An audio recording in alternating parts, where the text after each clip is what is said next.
We are going to discuss about two aspects of the coordination chemistry chapter. The first aspect that we are going to deal with is bonding in metal carbonyls, and second one is stability of complexes. Now, what are metal carbonyls?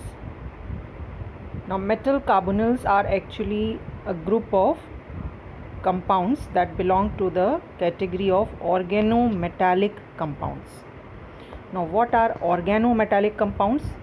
Organometallic compounds means such compounds in which a metal atom or an ion is bonded to the carbon atom of an organic species, or in which metal atom is bonded to a carbon atom. So in metal carbonyls also, the metal atom or the ion, which is the central metal atom or the central metal ion of the complex, it is covalently bonded to the carbon atom of the carbonyl group. Carbonyl group is the carbon monoxide molecule, which is acting as a ligand in the case of metal carbonyls. Most often we will come across metal carbonyls which are homoleptic in nature. Homoleptic means those complexes where only one type of ligand is present. So homoleptic carbonyls means those metal carbonyls, those complexes in which carbonyl group is the only ligand which is present and which is attached to the central metal atom or the central metal ion. Now in such type of complexes, generally the metal atom or the metal ion is present in its zero oxidation state. For example, we have tetracarbonyl nickel 0. That is the name, IUPAC name of the complex. Tetracarbonyl means 4 carbonyl groups are attached to the central metal atom, which is nickel in this case. Likewise, another example is pentacarbonyl iron, means 5 carbonyl groups attached to iron. Then hexacarbonyl chromium, means 6 carbonyl groups acting as ligands are attached to chromium. And accordingly, we can also predict their structures. Like for example, in the case of tetracarbonyl nickel, it has tetrahedral structure. Pentacarbonyl iron has trigonal bipyramidal structure, and hexacarbonyl chromium has octahedral structure. Now some polynuclear carbonyls are also known to exist. Polynuclear means when more than one metal atom or metal ion is present in the complex, then such type of complexes or such type of metal carbonyls will be known as polynuclear carbonyls. Two examples are mentioned here. For example, decacarbonyl dimanganese 0. So deca means 10 carbonyl ligands are attached to 2 of the manganese atoms, which are acting as the central metal ion. And in such type of ligands, generally the 2 metal atoms, they are linked to each other by a covalent bond. Another example of a polynuclear carbonyl is octacarbonyl dicobalt 0. So octa means 8 carbonyl ligand groups are attached to 2 of the cobalt metal atoms, and each of these 2 cobalt are again interconnected through a covalent bond to each other. Now here we can see some of the structures which are shown by homoleptic metal carbonyls, both mononuclear metal carbonyls as well as polynuclear metal carbonyls. The most common shapes or geometries that we come across are tetrahedral, trigonal bipyramidal or octahedral structures. Our main focus is actually on the nature of bonding, which is seen in metal carbonyls. That is, what type of bond holds the carbonyl group to the metal atom. So there are 2 types of bonds present between the metal atom and the carbon of the carbonyl group. One is sigma bond and the other one is a pi bond. The sigma bond which is formed It is formed in the normal fashion, wherein a lone pair of electron present on carbon of the carbonyl group is donated to the vacant d orbitals which are present on the metal atom, and as a result a coordinate covalent bond, which is the sigma bond, is formed between metal and the carbon atom of the carbonyl group. But there is a second type of bond which exists in case of metal carbonyls, and the second bond is a pi bond, which is formed by lateral overlapping of orbitals. Now, which orbitals are utilized for the formation of pi bond?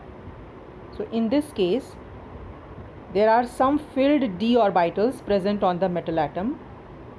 These filled d orbitals of metal undergo overlapping with the vacant anti-bonding molecular orbitals of carbon monoxide, and as a result of this overlapping, a pi bond results. This kind of bonding is known as back bonding. And since a second bond is formed, it definitely is increasing the strength of the first bond, that is the sigma bond, which was binding the ligand to the metal atom. And this strengthening of the sigma bond by a pi bond is known as synergic effect. So there is a synergic effect functioning in the metal carbonyls, which makes the metal carbon bond stronger, and hence metal carbonyls are stable compounds.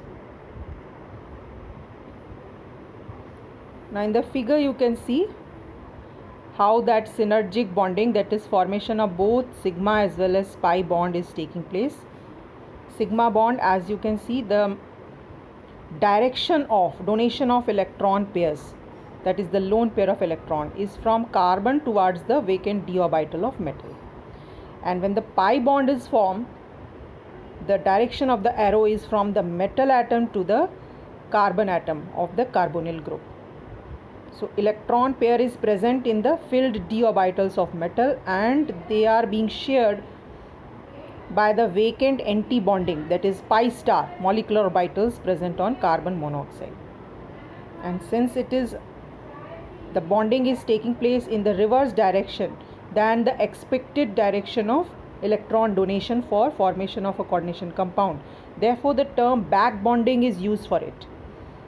And of course, when a sigma bond is in addition to it, a pi bond is supporting it. When a sigma bond is supported by a pi bond, then it will strengthen the bond between metal and carbon of the carbonyl group, and that is what is called as synergic effect or synergic bonding. Synergy means working together. So here both the bonds are working together to make the metal carbon bond stronger. Coming on to our next topic of discussion, stability of complexes. So what decides whether a complex is stable or unstable, and what is the meaning of the term stability of a complex? So stability of a complex refers to the degree of association between the two species which are participating in formation of complex. And what are those two species? One is the ligand, of course, the donor atom of the ligand, which is donating the lone pair of electron, and the another species is the metal atom, the central metal atom or ion, which is accepting those lone pair of electrons. So to what extent they are associating, to what degree the association is taking place between the ligand's donor atom and the metal ion, that will decide the stability of the complex. Stronger is this association, more stable will be the complex. Just now, as we saw in the case of metal carbonyls, there was a sigma bond accompanied by a pi bond. So pi bond was strengthening the sigma bond. That means that the bond between, or the association between, the metal atom and the donor atom of the ligand was becoming stronger. Hence, stability of the complex was increasing. Likewise, in other complexes also, We can decide the stability of the complex on the basis of degree of association between the two species. In other words, we can also say that the extent of dissociation, to what extent a particular complex compound or a complex ion will dissociate into its respective constituent, that will also decide the stability, and that again will depend upon the strength of the metal ligand bond. Now, dissociation involves an equilibrium. We have read before that when a coordination compound undergoes ionization, then the complex species, the complex part which is enclosed within square brackets, that is a coordination sphere part, it remains intact.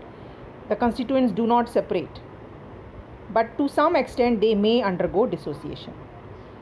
And since there will be only very small extent of dissociation, so naturally an equilibrium stage will be achieved. An equilibrium will exist between the undissociated molecule and the dissociated ions, and the magnitude of the equilibrium constant for that dissociation reaction will decide the stability of the complex. Greater is the equilibrium constant, that is the stability constant, higher will be the proportion of the complex that will exist in the solution, and that is higher will be the stability of the complex. Here we can see metal M combining with 4 molecules or atoms of the ligand L, giving rise to the complex with the formula Ml4. So the coordination number here that is represented in this case is 4. Now there is an equilibrium between the two species, one present on the product side and the other on the reactant side. And if we write down the equilibrium constant expression known as the stability constant, then it can be written as Ks is equal to Ml4 within square brackets, which represents the concentration of that species, divided by the concentration of the metal ion multiplied by the concentration of the ligand raised to the power 4. So larger is the numerical value of the stability constant, that is Ks, the more stable is the complex. And when will it be larger? When the numerator part is more in magnitude as compared to the parts present in the denominator of the formula, which is represented for Ks, that is stability constant. Now when we are talking of formation of a complex in solution, then a metal ion is actually getting associated with the ligand. But a metal ion in aqueous solution will rarely exist in the free state. Rather, it will always be present in association with the solvent molecules, and if the solvent molecules are water, then let us say that a metal atom is present in association with 4 water molecules, and the formula is MH2O4. Now one by one what will happen, each of these solvent molecules will be replaced by the ligand when a metal atom undergoes the process of formation of the complex, that is Ml4. So that happens in 4 stages because we have to remove 4 water molecules. So one by one, stepwise, we can represent the process of formation of the complex Ml4 starting from MH2O4. Now in the reactions represented, water molecules have been omitted just to reduce the space for writing down the reactions.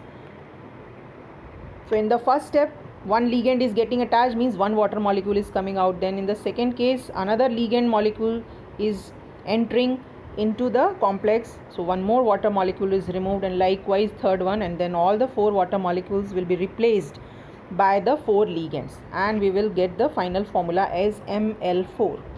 Now for each of these steps, which are actually equilibrium states, there are 4 different equilibrium constant values represented by K1, K2, K3 and K4.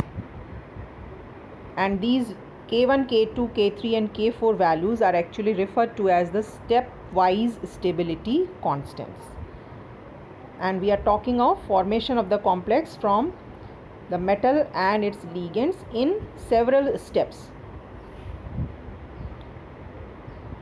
Or we can alternatively write the entire reaction in one single reaction as M plus 4 units of the ligand, giving you ml4, and for that overall stability constant can be written as beta 4 equal to ml4 upon m into L raised to the power 4. Now this overall stability constant depends upon the stepwise stability constants. And how does it depend upon that? If you multiply K1, K2, K3 and K4, then you'll find that you will come across the final expression that is written for B4. That means B4 is the product of the stepwise stability constants. And greater is the value of beta 4. Beta 4 means the overall stability constant. More stable is the complex. And inverse of stability constant is known as instability constant. So if beta 4 is known as stability constant, then inverse of beta 4, 1 upon beta 4, is known as instability constant. If beta 4 is known as the formation constant, where the complex is being formed by a reaction between the metal and the ligand, then inverse of beta 4, that is 1 by beta 4, will be known as the dissociation constant. So remember, higher is the value of beta 4, more stable is the complex. Less is the value of the overall stability constant, less is the stability of the complex. Now some factors govern the value of Ks. Ks means the overall stability constant, that is beta 4. First factor that will decide the stability constant value is the charge and size of the metal ion. Greater is the charge on the metal ion and smaller is the size of the metal ion, more will be the stability constant value. Then second, charge distribution of the metal ion. Now we have two categories of metal ions, that is the metal ions which are forming complexes, which are especially the D block elements only. They have been divided into two different classes. One is known as class A acceptors and another one is known as class B acceptors. So which metals or which group of metals from the D block are classified as class A acceptors and which are classified as class B acceptors? So class A acceptors are the highly electropositive metals, means whose electropositivity is greater as compared to the others. They will form stable complexes with those ligands in which the donor atoms are either nitrogen or oxygen or fluorine. Whereas the other class of acceptors, that is the metal ions known as class B acceptors, are the less electropositive elements, which are naturally the heavier transition metals, and they will form stable complexes with elements which belong to the nitrogen family, oxygen family and the fluorine, that is halogen family, but they are higher members of those groups. That is, other than nitrogen, the remaining members of that particular group will be forming more stable complexes with the class B acceptor type of metal ions, which are the less electropositive transition metal ions. So the nature of the metal ion, that will also decide the stability of the complex. And then the last factor which will decide the stability of the complex is the basic strength of the ligand and its chelation effect. More is the Lewis base character of the ligand. Lewis base character means electron donating tendency of the ligand. So greater is its tendency to donate electron, more will be the strength of the bond formed between the ligand donor atom and the metal ion, and hence greater will be the stability. So basic strength of the ligand is one aspect, and then chelation effect. Chelation effect means if the ligand is such that it can bind to the central metal ion through more than one donor atom at the same time. Like for example, ethane 1,2-diamine. It is a bidentate ligand. Bidentate means at a time it can donate two lone pair of electrons. It can bind through two donor atoms at the same time. So such type of ligands, they are known as chelate ligands. Why? Because when they bind through more than one donor atom, then they form rings, either 5-membered rings or 6-membered rings, and this binding, resulting into formation of ring-like structures that provides extra stability to the complex. So chelating effect is shown by polydentate ligands, and those polydentate ligands, they will provide extra stability to the complex.